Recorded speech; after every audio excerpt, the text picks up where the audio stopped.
Hey all, Quincy from ESL Authority here. If you guys have ever thought about teaching in Spain, then this video is for you. I have a great conversation with Antoine about how him and his wife moved from California to Spain, have lived there the past three and a half years, started working in traditional classroom setting before moving online, and kind of how they made that happen with visas, what they're doing now, and what the future looks like for them, including this book that they published that shows kind of how they did it and how you can do it as well. But a great conversation, especially for those that are interested in teaching in Europe. And I hope you guys enjoy it. And a special thanks to Antoine for taking the time to make this happen. All right, I'm here with Antoine from twopeopleinspain.com. Welcome, Antoine. Thanks for taking the time for me. Yeah, thanks for having me here, Quincy. And where are you right now? Obviously, your domain implies you're in Spain, but where exactly? Yeah, I'm in the south of Spain, just near the border with Portugal, in the province of Huelva. Nice. How long have you been there, I guess, and Spain in general? Spain in general, I've been here for about 3.5 years. I've been in the south for about a year and a half, and before that, we were in the north in Bilbao, which Mhm. is kind of bordering France. So why Spain?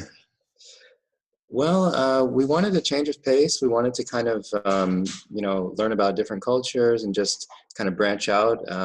We were living in California, Northern California, and life is very busy. And we Mhm. just wanted to, just kind of experience something new. And it's been a good move so far. Nice. Yeah. Did you? I mean, so many people who move abroad, it's hard to do it without a job or some kind of net. Did you have a job when you went over there, or was it kind of a jump and a net will appear? Yeah, no, that's a great question. Basically, we tried to prepare ourselves before we came.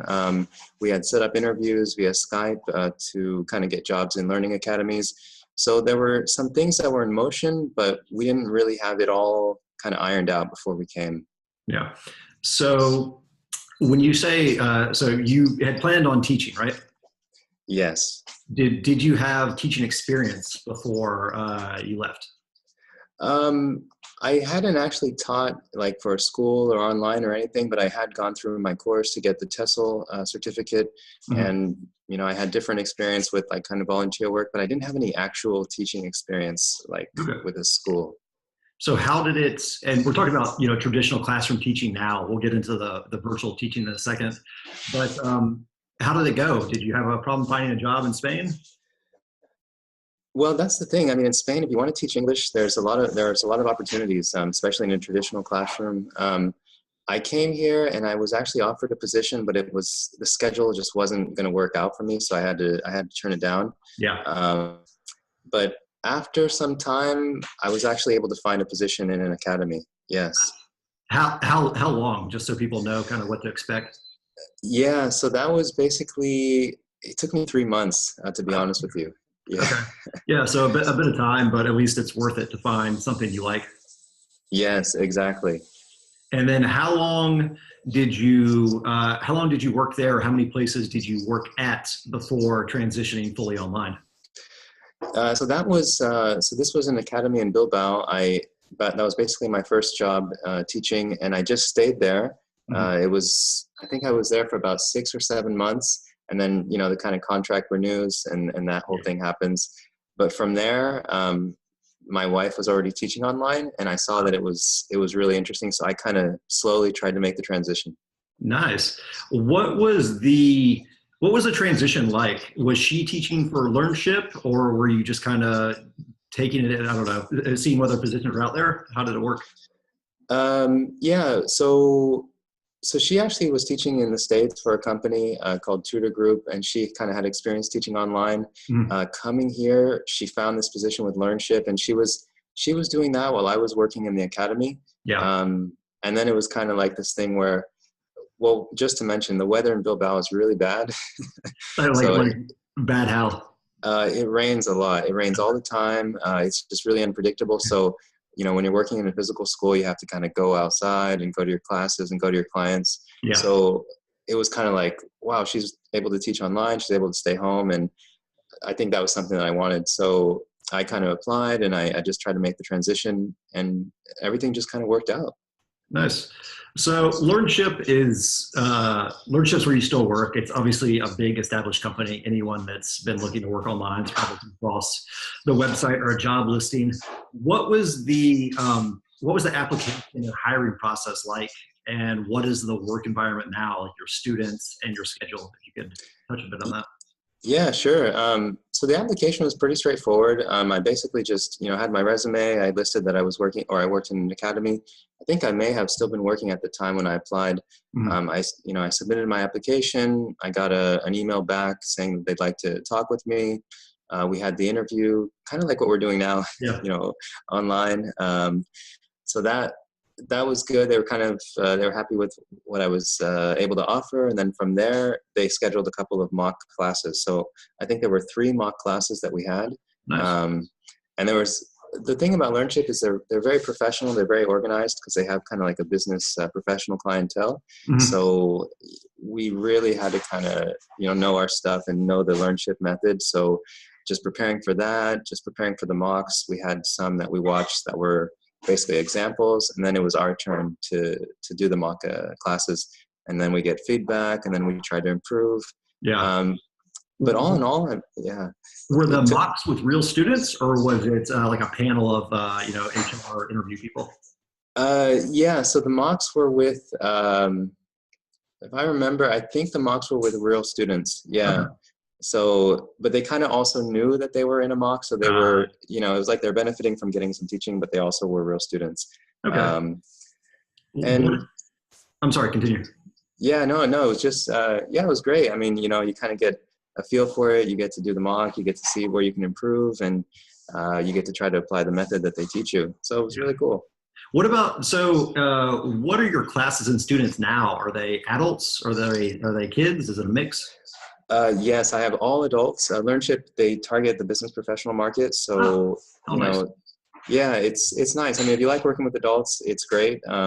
I'm here in Spain, so my students are on the Central European time zone. So they're in Germany or France mainly, Mhm. um, and they have large corporations and kind of mid-sized companies, and basically the employees just go through the system, and yeah, usually during working hours. That's really nice. You hear about a lot of online employers that will focus with students in Asia. So it's like essentially like a 12, 13-hour time difference. That's really brutal on teachers. It's nice that they try to accommodate your time zone. Yeah, and I totally know what you're saying. My wife was working with that other company back in the States, and she'd be up, really late at night, and it Yeah. was it was good to get the experience, but on the other hand, it was like, wow, I don't know if this is sustainable. Yeah. On the other hand, you don't miss it. So Yeah, so yeah. this is perfect. Yeah. Yeah, and LearnShip is great too because they want like the teachers to be comfortable. They actually want you to work on your time zone. So they don't want you to like work excessively long. They don't want you to be waking up in the middle of the night or really, really early. They Mhm. kind of know what it takes to have, teachers that Happy. stay. Yeah. Yeah, so it's really good. Is it one-on-one or is it group? The majority is one-on-one. We do have group classes. I've had some group classes. I think I worked with Amazon once, and they had maybe 3 or 4 people. I Yeah. think the most is like 5 or 6. But the group classes are 90 minutes, and the one-on-ones are 60 or 45. 90 minutes or 45. Okay. And do they assign your classes, or how often do you work and how many hours do you teach in a week? Yeah. So I mean, basically, they ask that you're available for 15 hours. Reasonable. Yeah, yeah, definitely. So basically, the students, we have either flexible students or fixed students. The fixed students are nice because they can be, for example, say Tuesday and Thursday at 9, every week, unless something comes up. The flexibles are like, they don't know when they're going to kind of have availability, so you just have to Mhm. check with them, the week Okay. before. Okay. Yeah. That's really nice. At least you have like some regularity and you'll probably be working around, 15, 20 hours or something like that. Yeah, that's about right. Yeah. So now that you've done the traditional classroom and the online teaching, let's do two questions. First, um, how can someone transition like you did successfully? Like what should they do to prepare from classroom to online? Okay, so I mean, to prepare from classroom to online, I think just being comfortable with technology goes a long way. Yeah. And also kind of taking what you've learned in the classroom and incorporating it into the online setting. So for example, you want to be lively, you want to make sure that the class is interesting, you want to be able to teach different points. LearnShift, like many other schools, they have great online tools that you can use. Oh, And in many ways, it's actually better because you have like whiteboards, you have references, you have all sorts of things, and it's just all there. So you can really do a lot. You have audio that you can play on demand. You have just all sorts of things that you can, take advantage of. So I think that's one of the main things. Another thing just to kind of be aware of is that just because it's online doesn't mean it's easy. You have to kind of be aware of the fact that maybe you will be in one place, for a few hours. You might, get up every so often. You have to, yeah. give your eyes a break and, all that kind of stuff. You got to be really disciplined. Yeah, Yeah. you do. So, but I think the transition, oh yeah, also you don't want to just kind of think that just because you're working at home, it's not like it's a real job or whatever. You have to really take it seriously.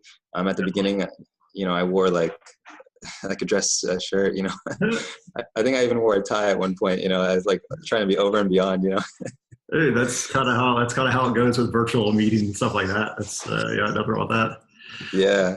What about someone who wants to they don't have any teaching experience? Would you say that it's advantageous to start in a classroom and then go online? Or would there be any foreseeable problems going straight to online if you don't have any classroom experience? Well, I think a lot of people are divided with that question. I would probably say the classroom first. Yeah. I just think because you just kind of get a feel for teaching in general in a real setting.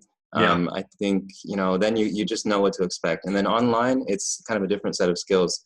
I think it's easier to transition from teaching in a classroom to online.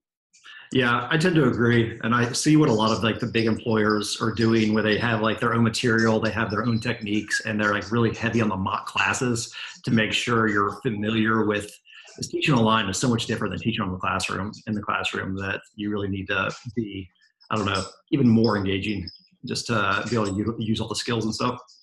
Yeah, Yeah. it's true. So I think that's the way to go. Yeah. And how long have you been teaching for LearnShip now? I've been teaching for LearnShip now for, wow, maybe 2.5 years, I Oh, think. that's great. Do they do contracts or how does it work? Okay. Yeah, so I mean, some of the other companies, you work for 6 months or a year, and then they'll see if they'll renew your contract with them.